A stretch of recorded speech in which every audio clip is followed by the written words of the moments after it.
চলতি বৎসরে মহাকুম্ভের দৌলতে ভাগ্য বদলে গেল মোনালিসার। কে এই মোনালিসা?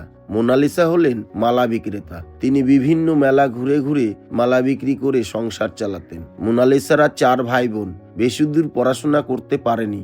এবার তার পড়াশোনার দায়িত্ব নিয়ে তাকে অভিনেত্রী তৈরি করার চেষ্টা শুরু করলেন পরিচালক সনোজ মিশ্র। পলিথিনে ঢাকা ছাউনিতে থাকতেন মোনালিসা। এবার প্রথমবার বিমানে বসলেন। রাতের খাবার খাবেন 7 তারা হোটেলে। সমাজ মাধ্যমে একটি ছবি ভাইরাল হয়েছে। সেখানেই দেখা যাচ্ছে মোনালিসার পরিচালক সনোজ মিশ্রের সঙ্গে বিমানে বসে রয়েছেন। শোনা যাচ্ছে ইন্দোর থেকে বেঙ্গালুরুতে যাচ্ছিলেন তিনি।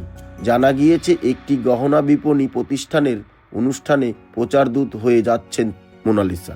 মহাকুম্ভে ভাইরাল হওয়ার পর সনোজ মিশ্রের পরবর্তী ছবি দ্য ডায়েরি অব মণিপুর ছবির জন্য চুক্তিবদ্ধ হয়েছেন মোনালিসা।